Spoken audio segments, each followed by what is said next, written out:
प्रधानमंत्री मोदी ने आज अपने भाषण में एक और बड़ी खास बात कही। उन्होंने अपने भाषण में साइलेंट वोटर्स का जिक्र किया और उन्होंने कहा कि कुछ दिनों से साइलेंट वोटर्स की चर्चा वो सुन रहे हैं और इन्हीं साइलेंट वोटर्स ने बिहार में एनडीए के काम पर भी मोहर लगाई है। यानी ये जो साइलेंट वोटर्स हैं, इन्होंने ही बिहार में एनडीए को जीत दिलाई है। मैं कल से टीवी पर देख रहा हूं, अखबारों में चर्चा है साइलेंट वोटर, साइलेंट वोटर। अब उनकी गूंज सुनाने लगी है। बीजेपी के पास साइलेंट वोटर्स का एक ऐसा वर्ग है जो उसे बार बार वोट दे रहा है, निरंतर वोट दे रहा है। ये साइलेंट वोटर्स हैं देश की माताएं, बहनें, महिलाएं, देश की नारी शक्ति। ग्रामीण इलाकों से लेकर शहरी इलाकों तक महिला वोटर ही भाजपा की सबसे बड़ी साइलेंट वोटर का समूह बन गया है। आखिर ऐसा क्यों है? क्योंकि ये भाजपा ही है जिसके शासन में महिलाओं को सम्मान भी मिलता है और सुरक्षा भी मिलती है।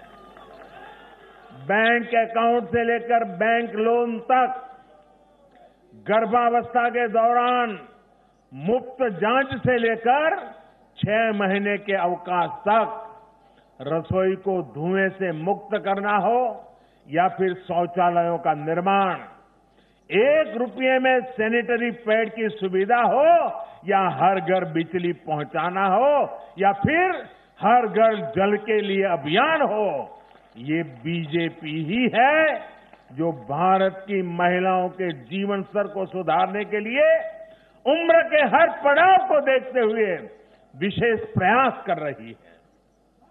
इसलिए भाजपा पर ये साइलेंट वोटर्स हर बार अपना स्नेह दिखाती है, अपना आशीर्वाद देती है।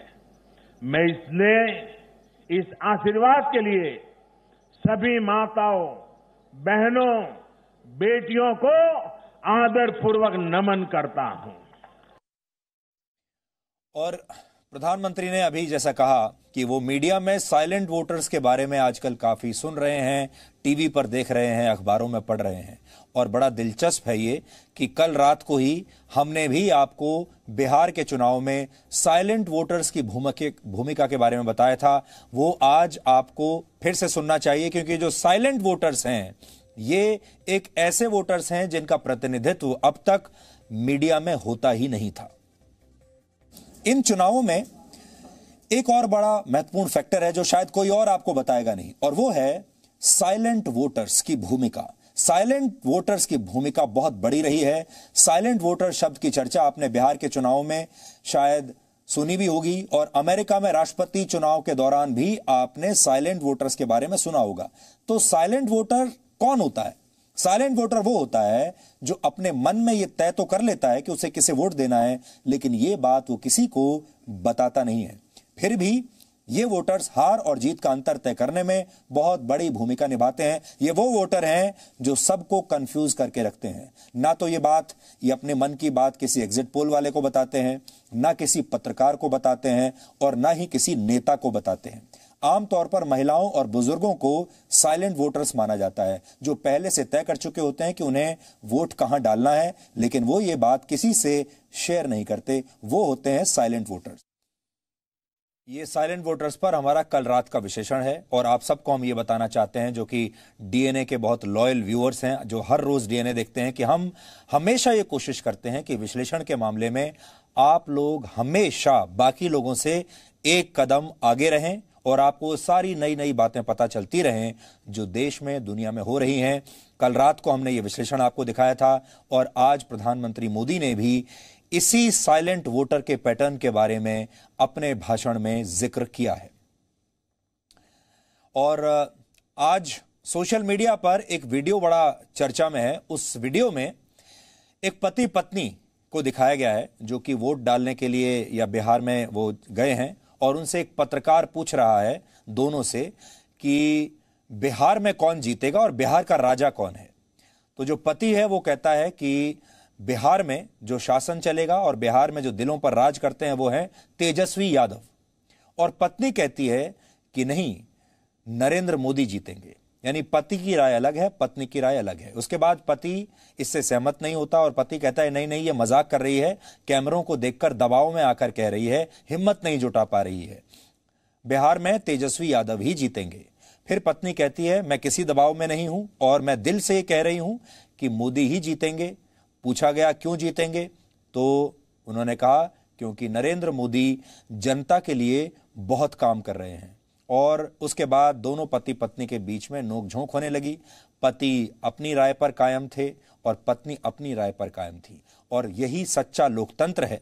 और यह भी आपने देखा होगा, दिलचस्प है यह देखना कि एक ही परिवार में पति किसी और को वोट डाल रहा है लेकिन पत्नी किसी और को वोट डाल रही है, और खास तौर पर महिलाएं जो हैं वो नरेंद्र मोदी के लिए वोट डाल रही हैं। यह सोशल मीडिया पर क्लिप चल रहा है, आप चाहें तो आप भी देख सकते हैं।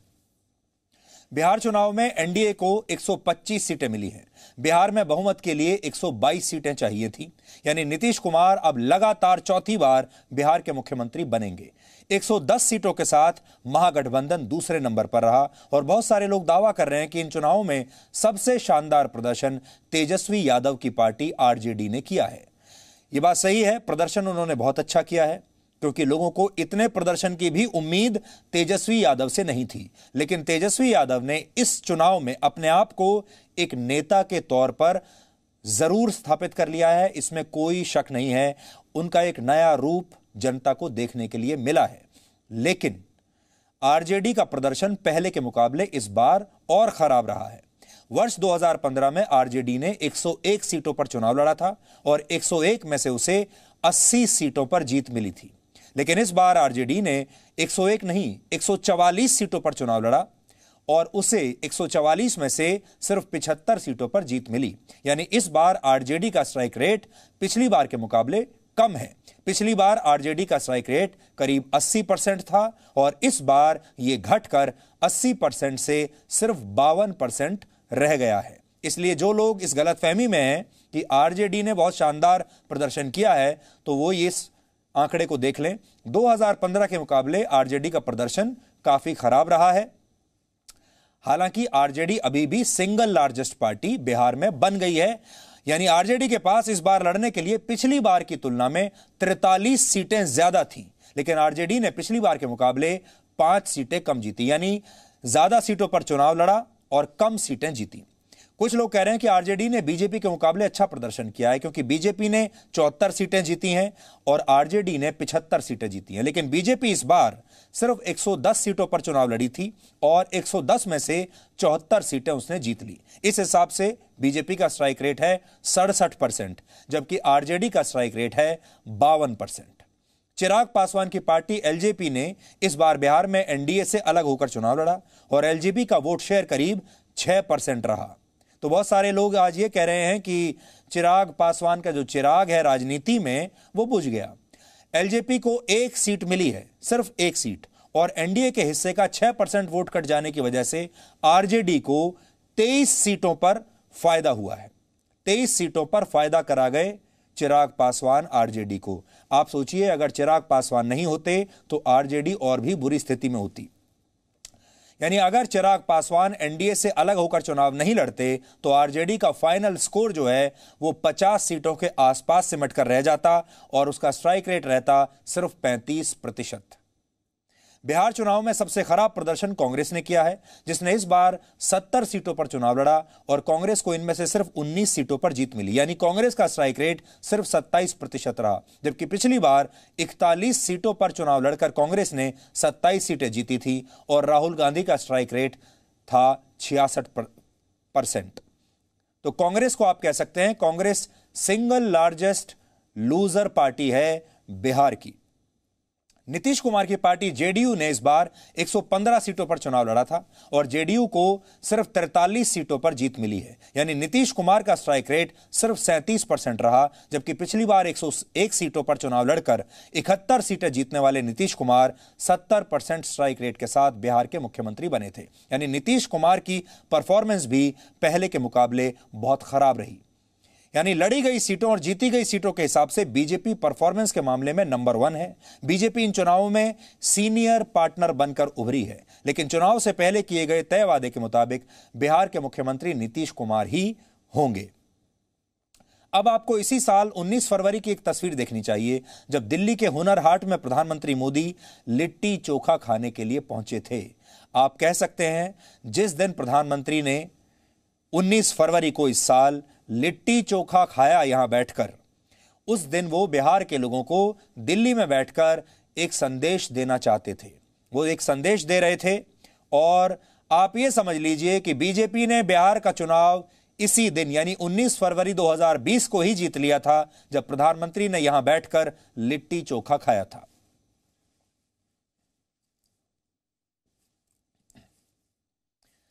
तो प्रधानमंत्री मोदी कई बार जो बात करते हैं, जो कहते हैं या जहां जाते हैं, जो तस्वीरें उनकी आती हैं, उनके पीछे एक बहुत बड़ी सोच होती है।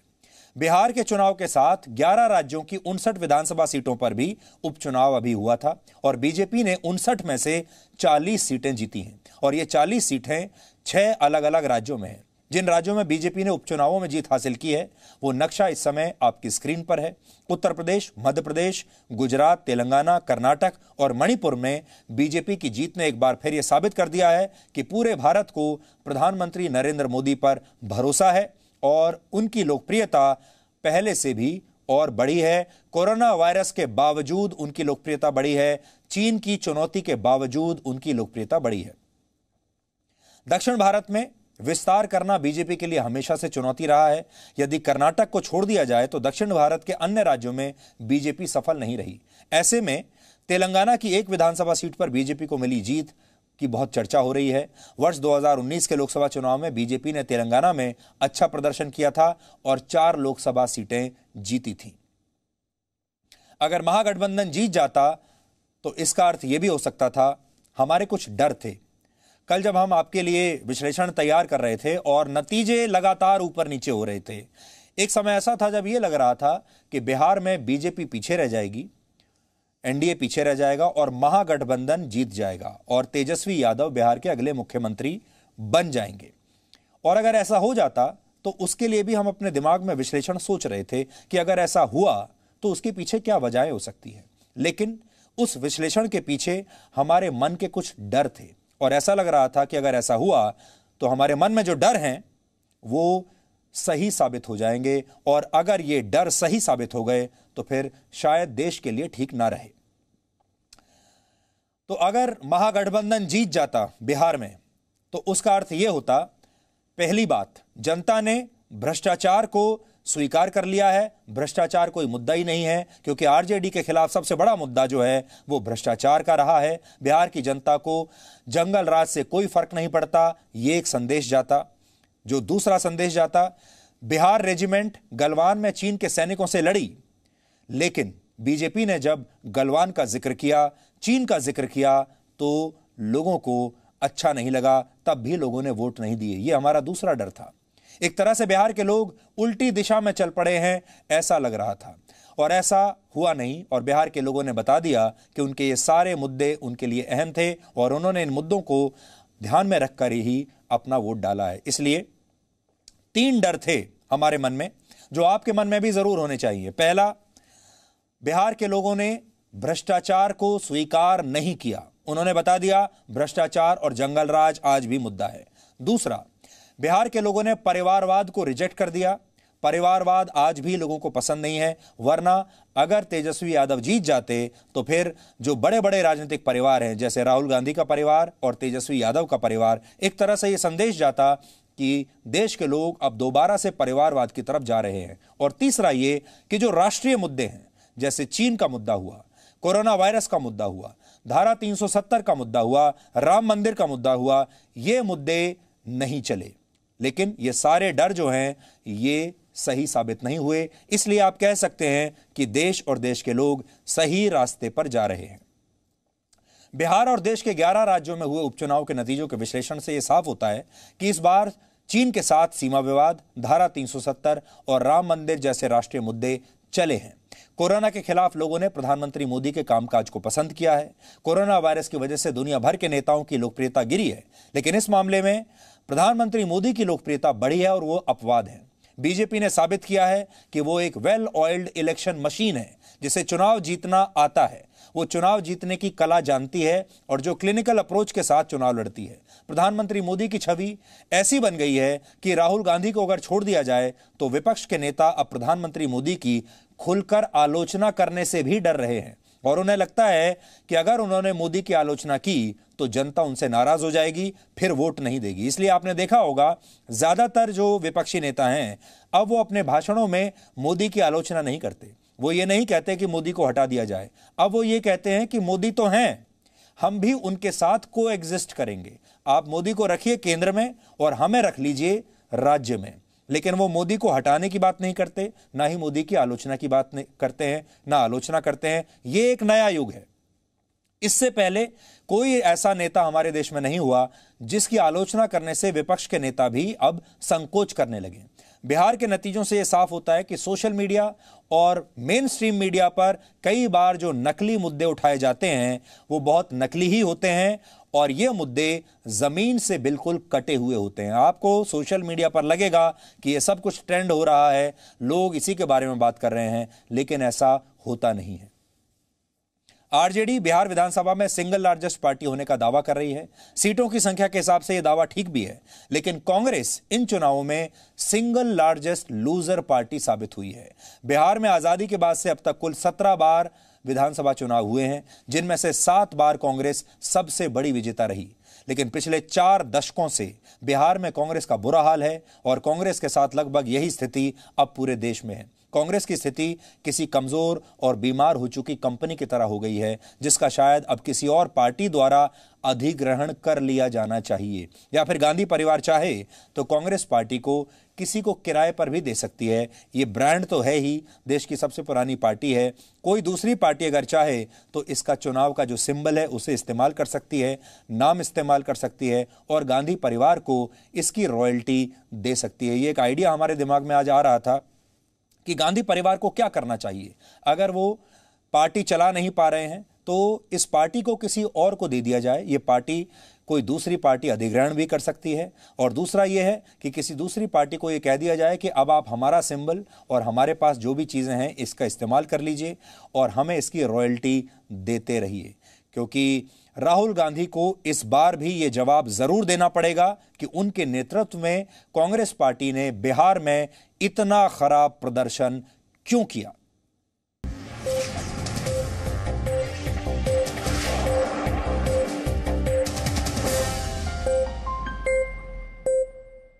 Presenting B News app, available on Google Play and App Store. Download it now.